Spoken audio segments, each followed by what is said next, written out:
You ever behaved badly when you said you wouldn't? Has that ever happened in your life? How much do you think signing a document that is a code of conduct is likely to guarantee a code of conduct? Now, obviously, in a workplace, you may well sign yourself up to various codes of conduct, and if you breach it, well, of course, you put yourself at risk of getting fired. At school, of course, if you breach the code of conduct, you have the risk of getting suspended or perhaps even expelled. But how much do you connect any previous commitments to what you're about to do when you do something a little bit stupid, a little bit dangerous, a little bit misbehaviory in the classroom? The reason I'm asking is that the New South Wales government over the weekend put out this stronger code of conduct. They're going to get families and the students themselves to acknowledge the student behaviour code of conduct at the start of every school year. Obviously, child behaviour, student behaviour in our schools, unfortunately, continues to be a problem. Now, I'm sure the government's not arguing this is the only piece of the puzzle, but will it make a difference? Dr. David Roy, lecturer in education at the University of Newcastle, joins you this morning. Hello, Doctor. Hello, good morning, Paul. What do you think? Isn't it exciting? This is going to change everything.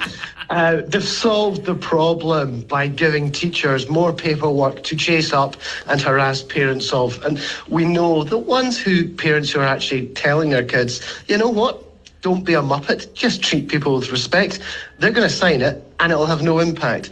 And the kids and the families who don't care and are muppets, I'm using a very polite term, I have a much stronger one I often think in my head. Although a little bit derogatory towards muppets, but I understand. I do actually like muppets. Yeah. Yes, they can be troublesome. It's not going to make a difference. It's not signing a code of conduct. What is maybe more important is teaching it and creating an environment of mutual respect, not just in schools, but actually in the community, because part of the challenge we've got is a school represents the world around them. So you tend to find that there's disruption in a school when the community has got bigger problems around that school. And that's something the government should deal with. So, for sure, and let's talk about that. How big an issue is classroom behaviour at the moment in our schools? You get various different stories, and it does change with a different principal because they come into the school, they change the ethos of the school, and families react in a different way. But basically, kids misbehave and have done throughout history. I am a classic example of this. I was a school kid when they had corporal punishment, and boy, did I experience that, because I was not the best of behaved children, so I would have been one of the people who ignored that code of conduct.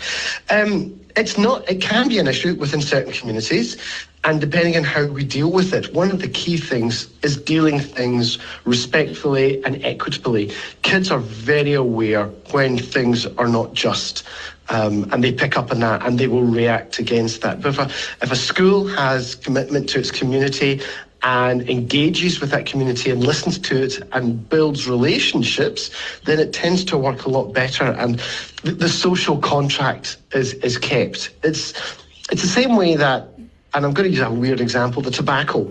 The government's lost the social contract with tobacco because they overpriced it and overtaxed it. And now they've got a problem maintaining it and people doing the wrong thing by buying it, the pirated versions. And it's the same with anything in our community. If we lose the social contract, it doesn't matter. So we've just got to basically treat each other with a bit more respect and maybe teach a bit of civics in the classroom. So, as with so many things, sort of prevention would be better than the cure, which is to say, in the case of student behaviour, it'd be better to have just a bunch of very well-behaved students than have to reprimand and discipline them. I'm wondering, does having this so-called stronger code of conduct that the New South Wales government wants to introduce, does it make them easier for them to implement discipline or to have a hard red line on behaviour? Well, it means they've got a strict policy that they can follow.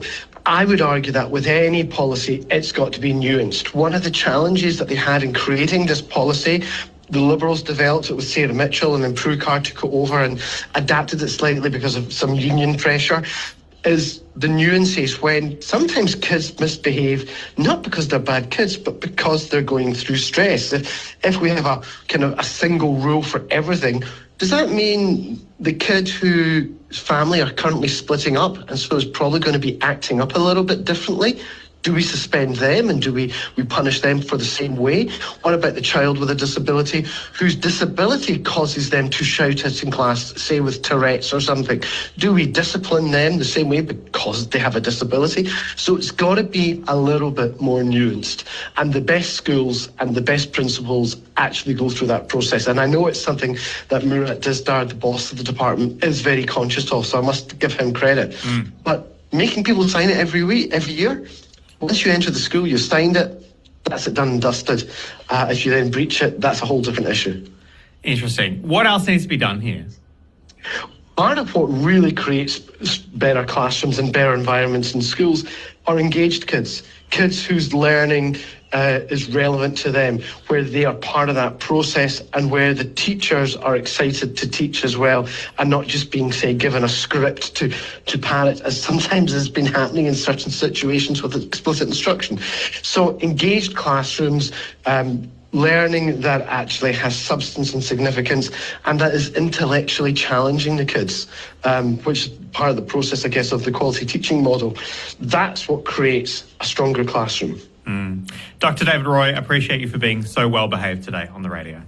For you, Paul, anytime. Thank you so much. Dr. David Roy, lecturer in education at the University of Newcastle. What do you think New South Wales Government announcing over the weekend this code of conduct, you and the family having to sign it every year to say, yes, miss, I will behave well until, of course, they don't.